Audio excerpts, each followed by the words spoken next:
сапонски серии од турска продукција и музички програми од српско производство. Ова е најзастапена програма на најгледаните телевизии во Македонија. Ред турски серии, ред вести, репризи од турски серии и пак од почеток. Или со малку пари до висока гледаност. Од друга страна, телевизиите што се обидуваат да бидат поразлични, немаат голема гледаност. По затворањето на А1 телевизија во 2011 година, приматот на најгледана телевизија го зазеде телевизија Сител. Но анализата на Македонскиот институт за медиуми за последното тромесече од 2016 година покажува дека на прво место по гледаност се турски серии, а вестите не се ни на листата најгледана програма на телевизијата. ТВ Сител речиси целосно доминира на листата на 10 најгледани програми на комерцијалните терестријални ТВ канали на национално ниво. Можете да видите од табелата дека првите 4 емисии, најгледани серии, тоа се турски серии, потоа следуваат филмот Рамбо, Рамбо 3, Квизот се или ништо, квизот по франшиза, уште еден филм Рамбо 2, анимираната серија Еднооки и на 10-то место е централното издание кое што било емитувано на денот на изборите. И тоа е на последно место на листата на најгледани емисии, програми во последното 3 месече на 2016 година. Гледано поединечно по телевизии, ги разгледувавме, ги анализиравме исто така и анализиравме програмската понуда. Можете да видите дека на најгледаната телевизија ТВ Сител апсолутно доминираат турските серии и еден филм на последното 5-то место, филмот Рамбо 3. Но се отвара и дилемата дали поплавата на продукција на српско, турско и индиско производство на вистина ги задоволува потребите на публиката или публиката и нема што друго да гледа.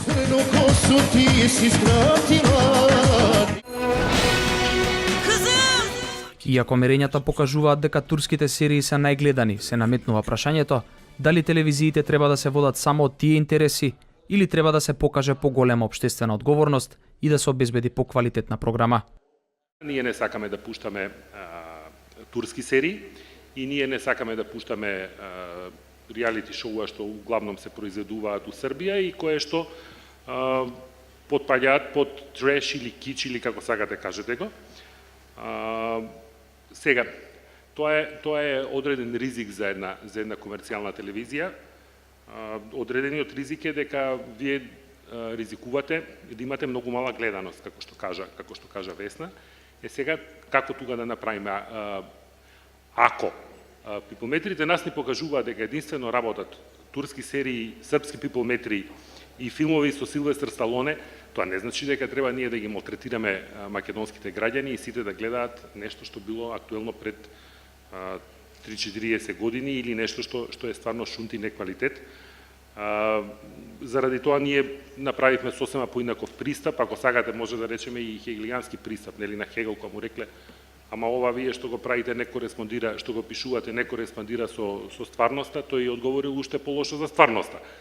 Така и ние сега на некој начин се обидуваме, ако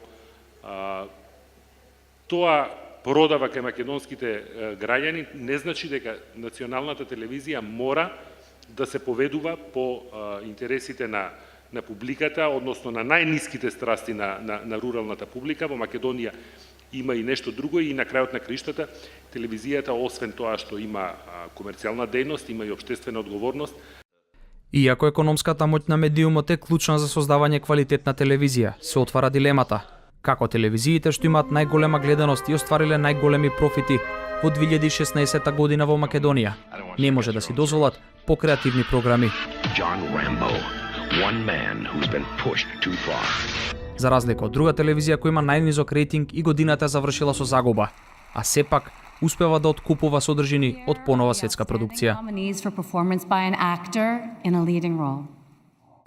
И на телевизија Канал 5, слично како на телевизија Сител, во последното тромесече на 2016 година, во ударно време доминирале турските серии во комбинација со централните и со вечерните вести, како и квиз шоуто Среќни луѓе. Пушка!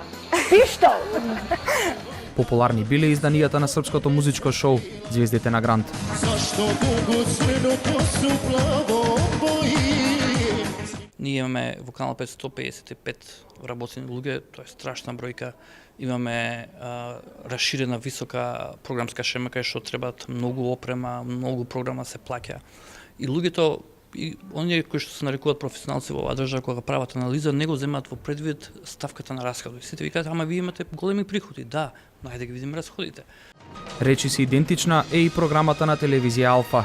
Ниту телевизија Алса Тем, која е единствена терестријална телевизија што емитува на македонски и на албански јазик, не заостанува во квантитетот на сапунските серии, главно од турско производство. Но оваа телевизија делумно одскокнува од вообичајната шема, па во последното 3 месече од 2016 година на листата 5 најгледани емисии се нашли 2 изданија на вестите, како и дебатната емисија Патот кон. Вториот услов за да постои реален пазар е да има кој што би овозможил стварно квалитетна програма и натаму да постои, да има заштита на авторските права. Македонија е држава каде што се најнезаштитени авторските права и тоа ни создава страховит проблем у функционирањето. Еве тука се некои луѓе и од АВМУ, би сакал и нив да им упатаме една критика, дека тие се многу ревностни кога ги следат националните телевизии, па така, например, ако ние некаква програма ја категоризираме 12+, тие веднаш ќе ни се јават, ова не ви е 12+, 16+, мора да иде после 10 вечер. Така да ние купивме серијата Following, која што беше исклучително голем хит, и бевме принудени да ја даваме у 11 вечер. Или ИМТВ се придржуваше на такви некои стандарди што ги определува АВМУ, меѓутоа вие ако се свртите на Fox Crime, вие ќе видите дека Bones е една серија каде што има лешеви, коски, која што е веројатно 18+, пред полноќ не може да ја давате, си ја пуштаат у 2 сат на ручек у сабота, недела и нема никаков проблем. Тоа што значи? Тоа значи дека имаме дискриминација во самата држава меѓу домашните телевизии и странските. Она што не е дозволено за домашните телевизии е дозволено за странските. Никаде у свет тоа го нема. Ние се придржуваме и сме подложени на многу високи казни, а странските телевизии можат што сакат, кога сакаат да реемитуваат. Вие гледате дека Sex and the City го даваат у еден наручек. Што сакаат може да прават. Доколку тоа го направи македонска телевизија, казните од страна на АВМУ ќе бидат страховити. Значи, ние инсистираме прво да има исти услови за работа на пазарот за македонските и за странските канали. Ние не бараме повластена улога, ама бараме да не тлача до толку. И втора работа, јас спомнав скапи серии, скапи филмови. Тоа значи дека ние сме ги платиле авторските права за тие програми да ги емитуваме. Ние имаме нелојална конкуренција, нас ни зрачат на територија на Република Македонија со таков контент без платени авторски права за Република Македонија. И бидејќи е таков законот, повредата на авторското право треба ние да ја гониме, јас сега треба да запослам 20 луѓе кои што ќе се занимаваат да детектираат кој што украл. И конечно, ако се стремиме кон европски вредности, мора да ги заштитиме и авторските права. Мора да се регулираат целосно авторските права, за да можеме да се бориме натаму со тоа. Инаку, на крајот на краиштата, немој да се чудите доколку сите телевизии се бават само со реемитување на турски серии. Ке ги синхронизираат, никој нема интерес да ги краде тие и ние нема да пуштаме ништо што се случува во светот и во Европа и ќе се вратиме на 19 век.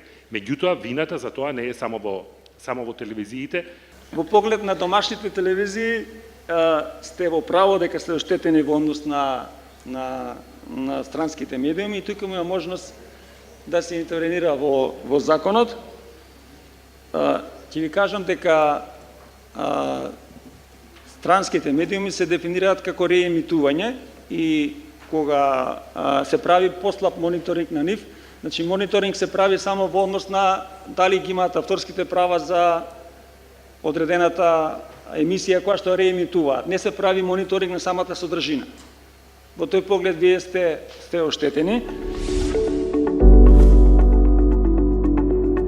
Кон komparativno gledano, na najgledaните hrvatski i slovenečki televiziji dominiraат забавни, реалити емисии, може да се гледани и информативните изданија, кои се меѓу 10 најгледани емисии генерално. Турски серии не доминираат ниту по квантитет, ниту во ударното време. А во Словенија тие сосема отсуствуваат од ова што можевме да го видиме од овие приложени податоци во овој период во кога беше спроведено истражувањето. Домашната продукција доминира на најгледаните ТВ канали и високо котира на листите за нагледаност. Во тој поглед Македонија особено каска зад Хрватска и за Словенија, каде квалитетот е слаб и квантитетот на домашната продукција е многу помал по обем. За разлика од Хрватска и Словенија, во Македонија гледаноста на информативните емисии е помала споредено со другите содржини. Така, например, на најгледаната телевизија ТВ Сител на листата топ 5 емисии нема ниту едно информативно издание, иако дневникот на ТВ Сител се појавува еднаш на последното 10-то место на денот на изборите. Од друга страна, сите најгледани емисии на ТВ Телма се од информативен карактер, но телевизијата во истражуваниот период немала многу висока гледаност. Dobro večer. Evo, u tijeku je potraga za napadačem Milošem... Најгледаните телевизии во Хрватска пак се надпреваруваат со моќна информативна програма, разновидна домашна продукција и многу забава. И на програмите на Нова ТВ и РТЛ се сретнуваат сапунски серии, меѓу кои има и такви од турско производство. Меѓутоа тие имаат и високо квалитетна домашна продукција. Минуту 40 до ТВ. Во Хрватска во истражуваниот период биле главно гледани емисии, програми од домашна продукција и двата најголеми комерцијални ТВ канала, Нова ТВ и РТЛ, во својата програма имаат богата филмски забавна содржина и од странско производство. Но, како што може да се види од самите податоци, и вестите и на Нова ТВ и на РТЛ се мощно гледани од страна на публиката. Така што трите национални телевизии и вклучувајќи го јавниот радиодифузен сервис, сушност се надпреваруваат меѓусебно за публика преку своите централни вести.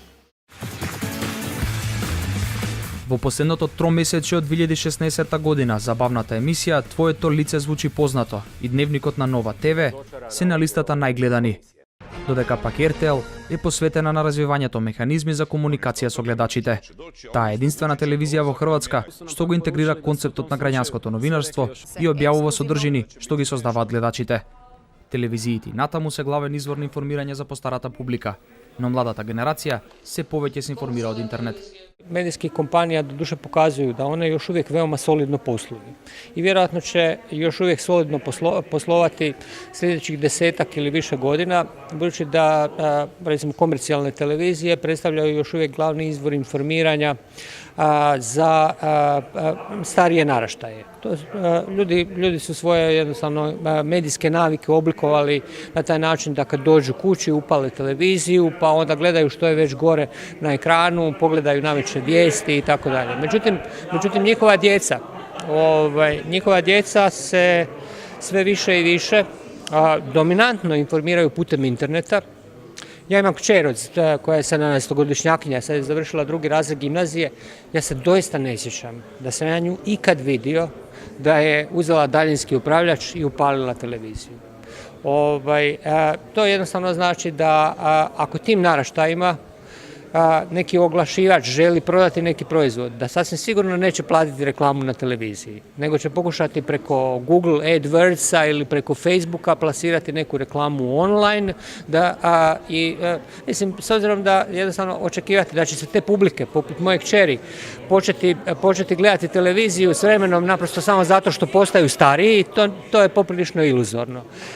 I ono što se trenutno događa u medijskom svijetu, prvenstveno na komercijalnim televizijama i na javnim televizijama, što je pod našeg posebno važnog interesa, budući da govorimo o malim jezicima gdje nema puno komercijalnih interesa za proizvodnju vijesti, je kako pronaći svoje mjesto u tom online svijetu.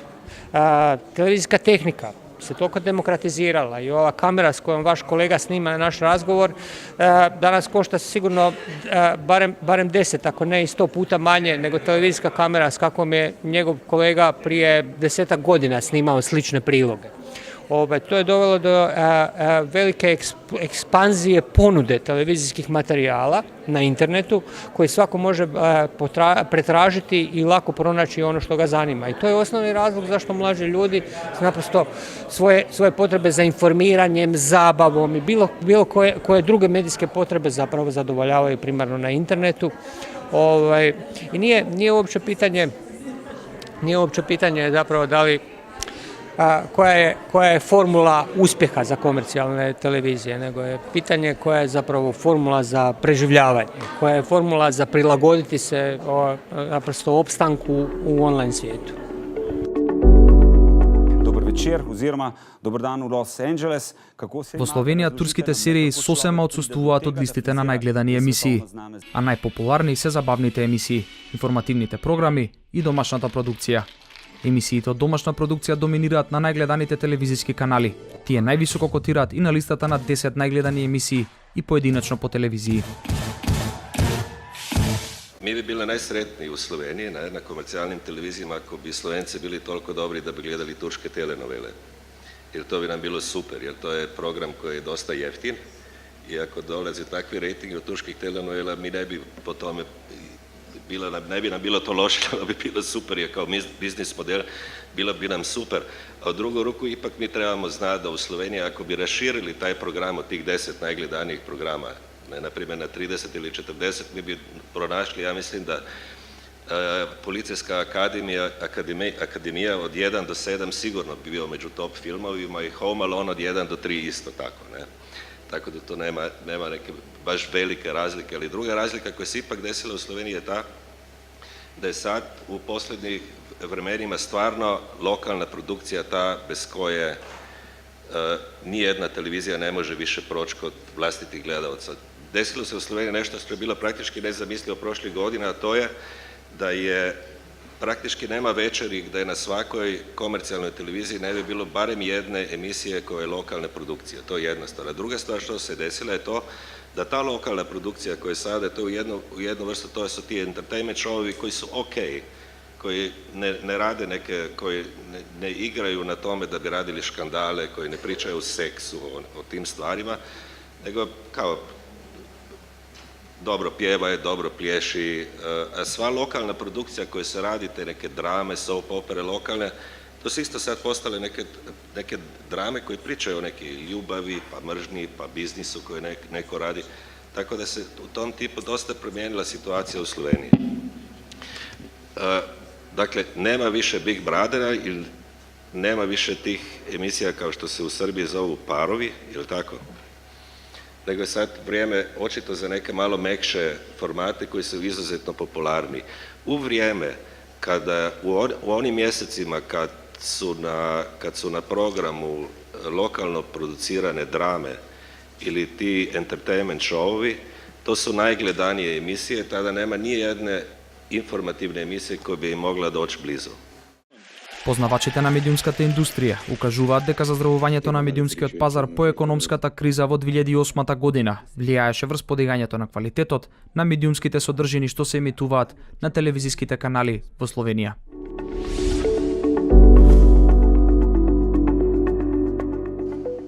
Една од препораките за поквалитетна програма е да се укине сегашниот модел за поддршка на домашната продукција. Сега државата го кофинансира производството на домашна, играна и документарна програма, но тоа не придонесе за зголемување на квалитетот, бидејќи се увиде дека неколку телевизии произведуваат верзии на популарните македонски народни приказни со аргумент дека тие се најевтини за производство. Токму заради тоа се препорачува и укинување на таквата можност, но и укинување на рекламите од буџетот. Оваа влада нема да троши буџетски пари за комерцијално рекламирање. Че нема веќе авантури од типот милионски суми на пари за некакви чудни проекти кои што минатата влада ги пропагираше, нема привилегирани медиуми кои што ги добиваат парите. За подобрување на состојбите се препорачува политичките и бизнис центрите на моќ да го остават медиумскиот пазар слободно да функционира, без какви било влијанија или нетранспарентни финансиски интервенции од буџетски извори, со цел да се овозможи фер конкуренција. Работење во фер и пазарни услови ќе поттикне креативност и разновидност во содржините на медиумите. Државата треба да ги стимулира странските инвестиции во медиумската сфера преку создавање поволна и конкурентна средина за работење, која од една страна ќе обезбеди законски основи и нивна доследна имплементација за слободно функционирање на пазарните механизми, ќе поттикнува транспарентноста на работењето на медиумските субјекти и ќе ги обезбеди сите механизми со цел да се осигура независност на регулаторното тело.